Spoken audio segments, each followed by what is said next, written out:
미국 제재만 아니었으면 이란은 부자 나라가 됐을까? 여러분, 이란 정부가 가장 자주 하는 말이 뭔지 아세요? 우리 경제가 이렇게 된 건 전부 미국 제재 때문이다. 그런데 정말 그럴까요? 석유 매장량 세계 4위, 천연가스 매장량 세계 2위. 이 정도면 사우디아라비아처럼 엄청난 부자 나라가 됐어야 정상 아닌가요? 근데 지금 이란 청년 실업률은 25%를 넘고 물가는 매년 40% 이상 뛰고 있습니다. 오늘 이 영상에서는 이란 경제 위기의 진짜 이유를 파헤쳐 볼 건데요. 그 뒤에 숨겨진 불편한 진실을 지금 바로 공개합니다. 자, 먼저 이란의 현재 상황부터 볼까요? 2023년 기준 이란의 인플레이션율은 약 40%. 여러분이 작년에 10,000원 주고 사던 김밥이 올해는 14,000원이 됐다고 상상해보세요. 이란 화폐 리알의 가치는 2015년과 비교해서 90% 이상 폭락했습니다. 쉽게 말하면 8년 전에 100만원 가치였던 돈이 지금은 10만원도 안 되는 거죠. 그리고 가장 충격적인 건 이란 청년들의 미래입니다. 대학을 나와도 일자리가 없어요. 있어도 월급이 하나로 20만원 수준. 그래서 뭘 하냐고요? 많은 청년들이 불법적으로 국경을 넘어 터키나 유럽으로 탈출을 시도합니다. 이란 정부는 이 모든 걸 미국 제재 때문이라고 합니다. 그런데 여기서 질문 하나 던져볼게요. 제재만으로 한 나라의 경제가 이렇게까지 망가질 수 있을까요? 네, 미국 제재가 없다고 할 순 없죠. 실제로 이란은 1979년 이슬람 혁명 이후 서방 국가들로부터 여러 차례 제재를 받아왔습니다. 특히 2012년부터 본격화된 핵개발 관련 제재는 진짜 강력했어요. 이란의 석유 수출이 대폭 줄어들었고 국제금융결제 시스템에서도 퇴출당했습니다. 쉽게 말하면 국제 무역할 때 쓰는 신용카드를 빼앗긴 거죠. 하지만 여기서 잠깐. 제재를 받은 나라가 이란만 있을까요? 아닙니다. 러시아도 2014년 크림반도 합병 이후 서방 제재를 받았어요. 그런데 러시아 경제는 이란만큼 무너지지 않았습니다. 왜일까요? 그리고 더 중요한 질문. 이란의 석유는 제재 속에서도 계속 팔렸어요. 중국, 인도 같은 나라들이 몰래 사갔거든요. 그럼 그 돈은 다 어디로 간 걸까요? 바로 여기서부터 진짜 문제가 시작됩니다. 이란 경제의 진짜 문제는 정부의 무능하고 부패한 경제 운영입니다. 첫 번째 문제는 보조금입니다.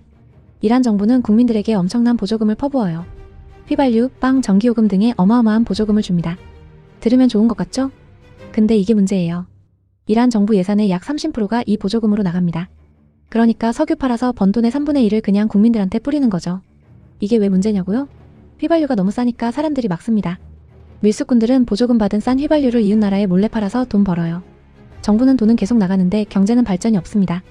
한국으로 치면 정부가 국민들한테 매달 용돈만 계속 주는데 일자리나 산업은 만들지 않는 거예요. 두 번째 문제는 혁명수비대가 경제를 장악하고 있습니다.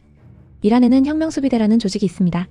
원래는 군사 조직인데 이들이 이란 경제의 40% 이상을 장악하고 있어요.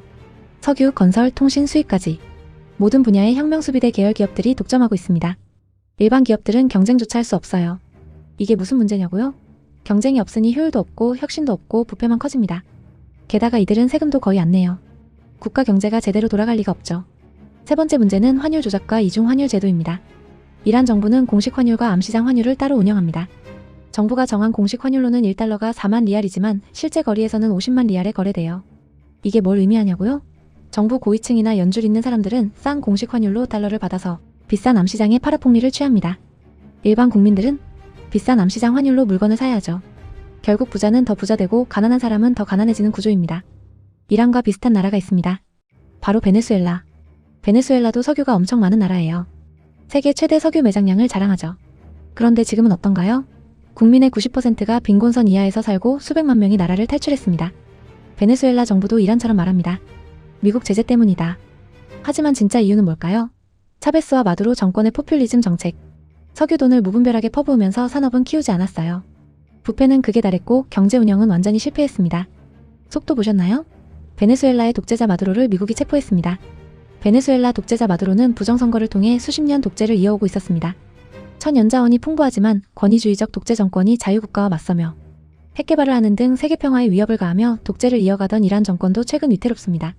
경제 상황이 더 이상 견딜 수 없을 정도로 처참해 국민들이 거리로 뛰어나왔습니다.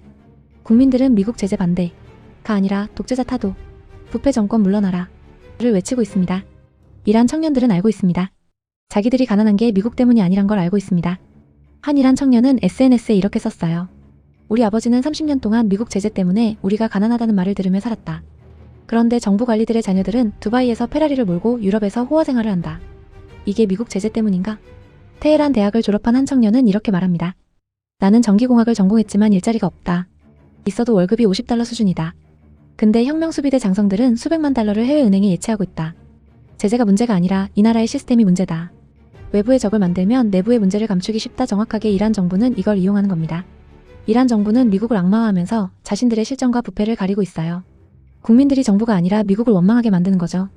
하지만 이란 청년들은 이제 알아요. 인터넷으로 다른 나라 소식을 보고 검열을 뚫고 진실을 마주하고 있습니다. 이건 비단 이란만의 이야기가 아닙니다. 진짜 변화는 자신의 문제를 직시하고 내부의 구조를 바꾸려는 용기에서 시작됩니다. 오늘 영상 어떠셨나요? 이란 경제 위기의 진짜 원인 이제 이해되셨죠? 좋아요와 구독 부탁드려요.